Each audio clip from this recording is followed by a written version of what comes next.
So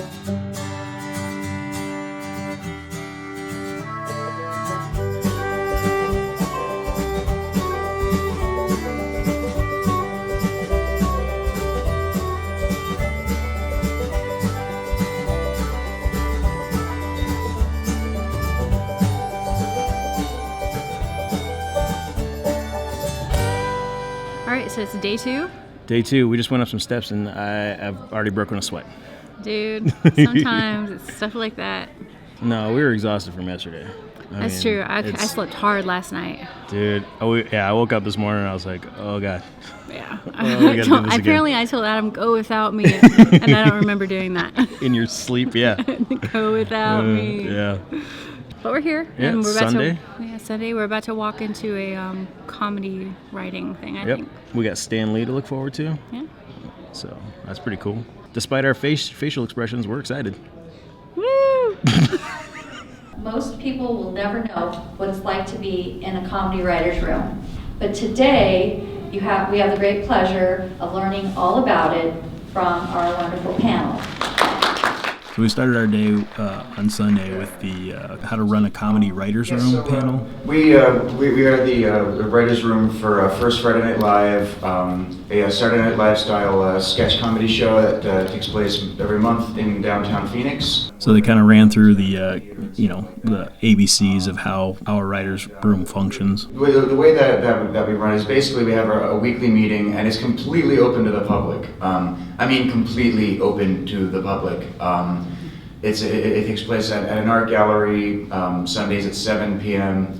We're in the off season right now because it's stinking hot out and the building doesn't have air conditioning. There's the pitch meeting. After that, people will take on a sketch idea individually. I write down the pitches. I send an email out at that night. They come to the next meeting, read whatever they got, and we critique, come up with ideas or whatever. It's generally very positive. I'd say at the pitch meeting too, that's important to realize that when someone does a pitch of an idea or an outline, we usually try to take about 10 minutes for each idea and just brainstorm all the various possibilities. Whoever's going to be the writer for that one will take what the 2 or 3 ideas of the 10 that they like, and the funny ones will stand out of the 10. So you don't really need to say no if you just keep brainstorming ideas. I liked it. It was pretty interesting. I mean, I'm not much of a writer, but I found it actually quite interesting. Yeah. Like, what did you kind of get out of it? Well, I think the main point that I walked away was avoid punching down. So that kind of stuck with me because I find like that's just a good note in general, like in life as well. Being a good person. Yeah, just being a good person. One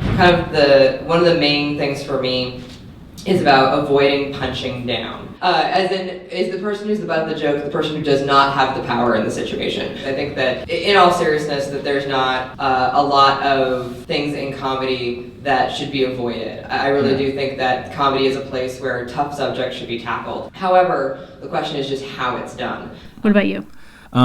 Just that there's a group out there like this. Like, I'm going to go look into this. I enjoy writing, and I've kind of been looking for a group that I can kind of partner up with. So. Yeah, and even if you don't, find this particular group to partner up with, you know that they're at least out there. Yeah. First Friday Night Live is kind of our larger recruitment sort of project. And once we jump you into the gang, there's tons of production stuff that's happening like all year long.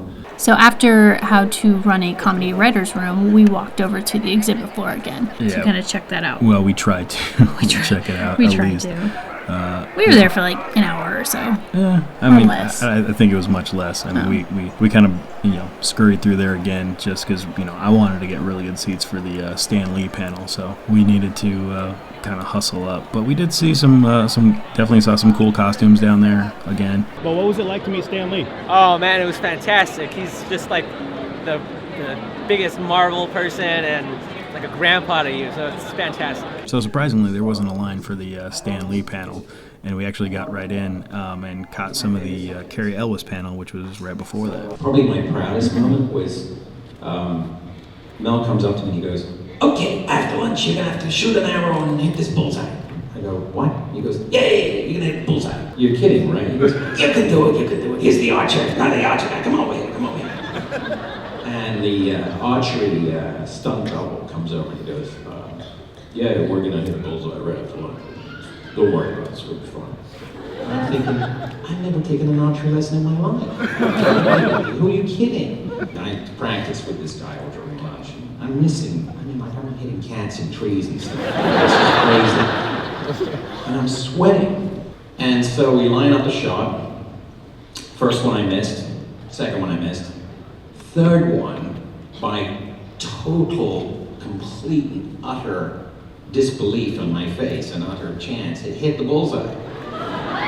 And that's the scene in the movie, and of course I stood there like, piece of kid. He seems like a very gracious, kind person. Yeah. You know, he pretty much, if anyone asked for a hug, he would give them a hug. Yeah, that was amazing to me. He was bouncing on and off stage. You know, anytime anybody asked for a hug, a hug and a picture. Yeah, it was great. It was great. Test. Is my mic okay before we get going? We're going to do a selfie with all of you guys. Screw Bradley Cooper. We're going to do better than that.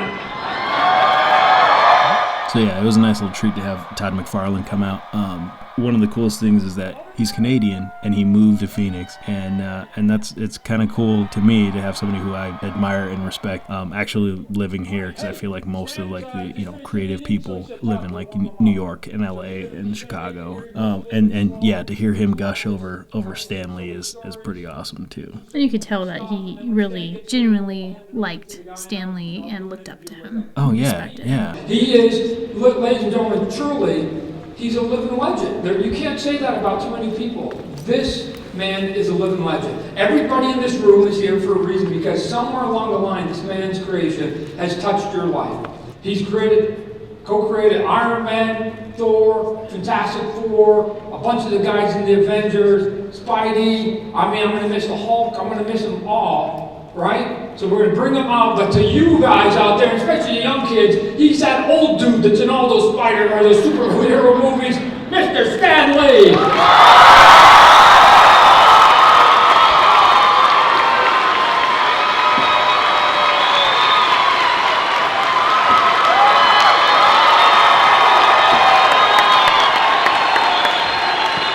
I'd like to applaud you for being so gracious to the fans for decades and decades and decades. My question is, we all think that you're superheroes and that you are our superhero. Who was like your role model and your superhero when you were growing up? Oh, every writer who wrote a book that I enjoyed. I loved reading books, and anything by Edgar Rice Burroughs, or who wrote Sherlock Holmes? Forgot that me with my memory.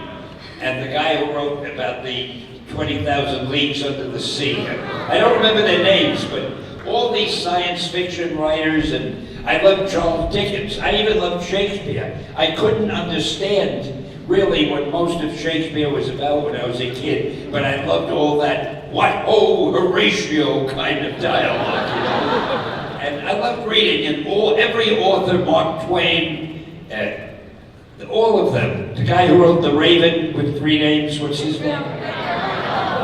Edgar Allan Poe, did I mention him? And I would read these guys and I'd say, how can they do it? You remember Edgar Allan Poe's poem?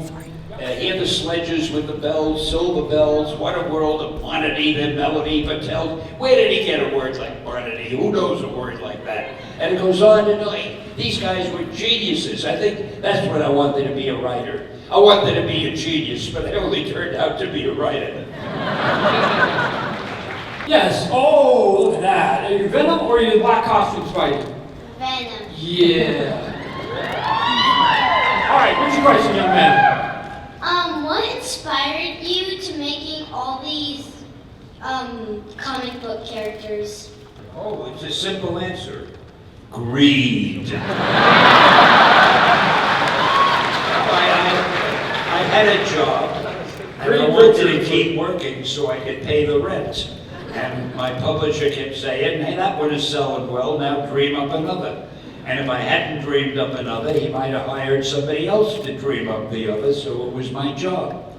I was the editor and the writer at the Marvel things in the beginning, and I just kept doing it. I never thought that someday I'd be addressing an audience like this, or that Marvel would become so big. It was a job. I didn't want to get fired. That's all it was. And it turned out to be something very nice. And I thank you all for that, because if you hadn't bought the books, I wouldn't be sitting here. I'd be working somewhere. So thank you. Last question here. Yes, sir. What was your inspiration or like creation idea for Spider-Man? Because that was my childhood hero, and I thank you for that, Stanley. Oh boy, it's a long story. How much time do we have? Yeah, this is a good one, but we got all day. You're still All right. It's not that good, because I talk a lot.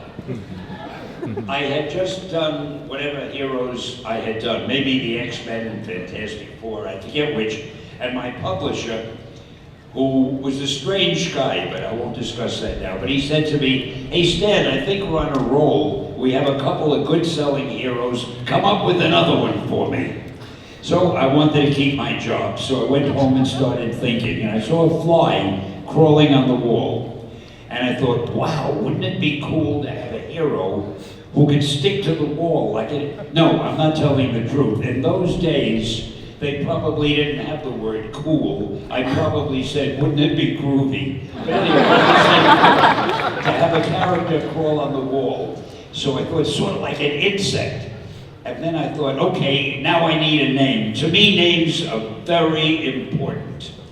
Like the Hulk. I mean, you had to love a guy called the Hulk. Anyway, I thought, what did I call the guy? Insect Man? Nah, it didn't sound dramatic. Mosquito Man? Nah. And I went down the list and I got to Spider-Man. Spider-Man. Wow, I got my name. Then I decided to make him different. I'd make him a teenager. And finally, I thought to make the readers empathize with him, I'd give him a lot of personal problems. He'd be poor, he'd live with an aunt who's always sick, and stuff like that.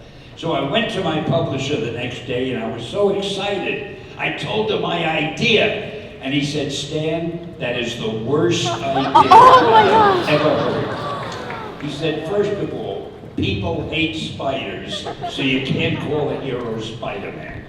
You want him to be a teenage hero? Don't you understand teenagers can only be sidekicks? And then he said, and you want him to have personal problems? Don't you know anything about superheroes? They don't have personal problems. They're superheroes. So I walked out of the office with my tail between my legs, but I couldn't get the idea out of my mind. So we were going to kill a magazine. I think it was called Amazing Fantasy. Now, when you kill a magazine, nobody cares what you put in the last issue, because you're killing it. So I thought I'd get Spider-Man out of my system. I'd put him in that magazine. And Steve did go through him. I gave it to Jack Kirby first, but he made him look too heroic. I said, I wanted to be just an ordinary, klutzy kind of teenager. Gave it to Steve Ditko, who drew klutzy characters. And we featured him on the cover, and I forgot about it. About a month later, after the sales figures came in, my publisher came running into my office, and he said, hey, Stan, do you remember that Spider-Man character of yours that we both liked so much? I swear. He said, let's make a series of it, and that's how Spider-Man was born.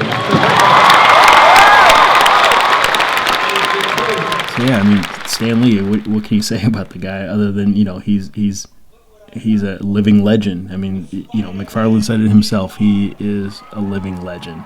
So yeah, I know you didn't know who Stan Lee was before you saw him. Well, what'd you think of him? You know, I actually thought that he was extremely humble and quite funny, and actually quite a spry old fella. Yeah, he's 91. I mean, he looks great for 91. That's amazing.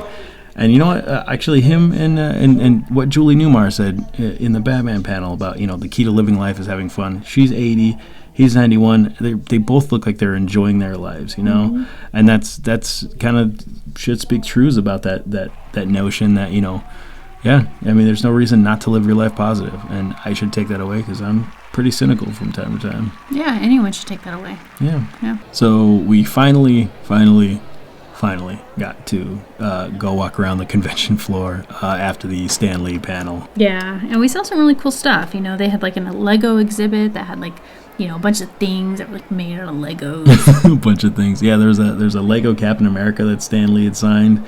There's a Lego Hoth battle from Star Wars. Lego JLA. Yeah. You don't know what that is, do you? No. Justice League. They also had like some knights that were like dueling. Yeah, with like real swords and shit. Yeah, it looked pretty real. Yeah. It looked pretty real, actually. Yeah. They had some really cool zombie stuff, like, like some statues that were like zombies, which I thought was cool. What else? They had some Star Wars. Yeah, they had a whole Star Wars cantina mock-up where you can get your picture with a Boba Fett and a couple of stormtroopers. I got a shot me shooting first on Greedo. I was surprised to see how many like independent artists there were. There was a lot of those. A lot of booths with like T-shirts and posters and stuff like that. But overall, I mean, it was really a fun experience, Yeah, it was. I agree. It's nice to see that it's gaining popularity out here. Whereas San Diego, it's always known as more of an event, it's more publicity, it's more marketing and everything out there. It's nice to see that the small niche group out here is starting to expand and get bigger, and people are starting to realize what all of this is. Well, I think we read last night there were 70,000. 70,000? No way. So any final thoughts about Comic-Con? Yeah, actually, I kind of think that, even if you're not really into comics or, even that familiar with, as he says, pop culture, like myself, this is still a fun, cool thing to go do. There's so much you could see. There's really good photo opportunities. It's family friendly. I feel like overall, it was a good couple of days. Yeah, I'm looking forward to next year. I'm looking forward to actually, going through and just kind of enjoying it, seeing what's new next year, This is the end. This is the end. Dude, you are so worn out. I saw her friggin' like turn into a zombie, literally lock up on the con floor, just stood there, just like a little stimulation overload a little bit. Yeah. But it was fun overall. Yeah. Good times. Yeah.